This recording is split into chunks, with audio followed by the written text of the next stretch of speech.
সমাজের মতো আর কঠিন ছিল? বলুন নামাজ পড়ে আমাদের বর্তমানে সমাজ ব্যবস্থার মতো ছিল না, আর ভয়ঙ্কর কঠিন ছিল। যেখানে আল্লাহ রাসূল সাল্লাল্লাহু আলাইহি ওয়াসাল্লামকে আল্লাহ তাআলা নবী বানাইলেন, এছাড়া যত মানুষ ছিল সমস্ত মানুষ আল্লাহকে চিনত না, আল্লাহকে জানত না, দেব দেবীর পূজা করত, কাবা ঘরের ভিতরে মূর্তি ঢুকিয়ে রাখছিল, বিভৎস অবস্থায় কাবা ঘর তওয়াফ করত। নাউযুবিল্লাহ মিন যালিক। কত বড় পাপাচারে তারা লিপ্ত ছিল। সেখান থেকে আল্লাহ হাবিব সাল্লাল্লাহু আলাইহি সাল্লাম নবীজিকে আল্লাহ তাআলা যে দাওয়াত দিলেন, দাওয়াত দিতে থাকো, কালিমার দাওয়াত দিতে থাকো। একে একে রাসূলুল্লাহ সাল্লাল্লাহু আলাইহি ওয়াসাল্লামকে জানলেন, বুঝলেন, দেখলেন, শুনলেন। ইসলামের যত কাছে আসে ততই ইসলামের প্রতি দুর্বল হয়ে যায়। সুবহানাল্লাহ। বহুত ঘটনা আছে। সবচেয়ে আলোচনা যার বেশি আসে সাইয়্যিদনা হযরতে ওমর ফারুক রাদিয়াল্লাহু তাআলা আনহু, যাকে বলা হয়তো লৌহ মানব, আয়রন ম্যান, শক্ত মনের অধিকারী মানুষ। নবীজির বিরুদ্ধে এমন পরিস্থিতি, তারা প্রপাগান্ডায় লিপ্ত হয়ে একটা পর্যায়ে তারা সিদ্ধান্ত নিয়েছিল নবীজিকে একদম দুনিয়া থেকে শেষ করে দিবে। জোরে বলেন নাউযুবিল্লাহ। কিন্তু বাঁচায় রাখার পরিকল্পনা কার? আর আওয়াজ করে বলেন কার? দুনিয়া থেকে শেষ করে দিবে। আমার মায়ের বন্ধুরা, কে পারবে মুহাম্মদের কল্যাণ আনার জন্য? নাউযুবিল্লাহ মিন যালিক। কার এত বড় সাহস, কার এত বড় স্পর্ধা? ওমর দ্বারা একটা আমি ভাবি, ওমর দ্বারা একটা আমি সবাই ভাইবা দেখলাম না। ওমর যেহেতু দাঁড়াইছে তাহলে একটা কিছু ঘটবেই। ওমর নাকা তরবারি নিয়ে প্রচন্ড রাগ আর গুসা নিয়ে মুহাম্মদ নবী সাল্লাল্লাহু আলাইহি সাল্লামের মাথা মোবারক আল্লাহর জন্য অগ্রসর হয়। আর এর আগে আল্লাহর হাবিব আল্লাহর কাছে দোয়া করে রাখছিল, আল্লাহ তুমি দুই উমরের, এক উমরকে দ্বীনের জন্য কবুল করে নাও। সুবহানাল্লাহ।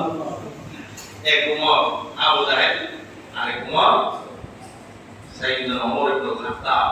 সুবহানাল্লাহ। এই আবু জাহেলরা কপাল পড়া, বুঝাও ইসলাম কবুল করে নাই। আর উমর বিরোধিতা করছিল না বুঝছে, যখন বুঝছে তখন আর বিরোধিতা করে নাই। সুবহানাল্লাহ। আয়া আছে পাতে পথের মধ্যে একজনের সাথে দেখা, নাইম রাদিয়াল্লাহু আনহু, উমরের বন্ধু। উমরের চলার ভঙ্গিমা দেখে উমর বুঝাই যাও তো যাই মুহাম্মদের কল্যাণ আনার জন্য। আরেকজনের সরকারে তেল দেওয়ার আগে নিজের সরকারে তেল দাও। তোমার বোন আর তোমার ভক্তিপতি কালিমা বলে মুসলমান হয়ে গেছে মুহাম্মদের হাতে, আগে এদেরকে ঠিক করো, এরপর মুহাম্মদের কল্যাণ হয়ে যায়। সুবহানাল্লাহ। উদ্দেশ্য হলো তার চিন্তাটাকে ডাইভার্ট করে দাও। বোন আর ভগ্নিপতি, বোনের নাম ছিল ফাতেমা। ভগ্নিপতির ঘরের কাছে যখন যায়, দূরের থেকে তাদের কোরআনের আয়াত তেলাওয়াত শুনতে ছিল। সুবহানাল্লাহ।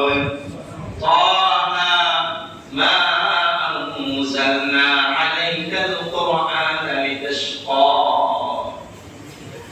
তানজিলাম মিম্মান খালাকাল আরদা ওয়াস সামাওয়াতিল উলা আর-রাহমানু আলাল আরশি ইসতাওয়া। তেলাওয়াত করতেছিল।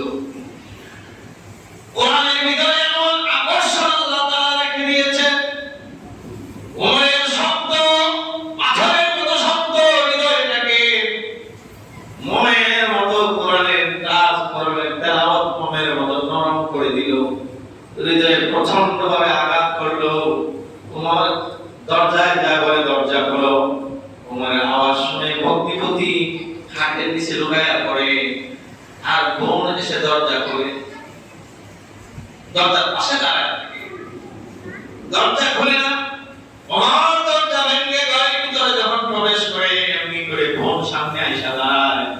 ওমর করতে পারো, জীবন শেষ করে দিতে পারো, কিন্তু তুমি যেই বাবার সন্তান, আমি বোন সেই বাবারই সন্তান। তুমি যদি আমাদেরকে প্রহার করতে করতে মারতে মারতে আমাদের জীবনকে একেবারে শেষ করে দাও, তারপরেও মুহাম্মদের হাতে কালিমা পড়ে ইসলামের যে মজা পেয়েছি, স্বাদ পেয়েছি, সামান্য সময়ে ইসলামে আমাদের হৃদয়ের ভিতরে যে প্রভাব বিস্তার করেছে, খোদার কসম করে বলি আমাদের জীবন শেষ হয়ে যেতে পারে, তারপরও এক চুল পরিমাণ ইসলাম থেকে বিচ্যুত হব না। সুবহানাল্লাহ। জীবন শেষ হয়ে যেতে পারে। উমর তো মাথা গরম,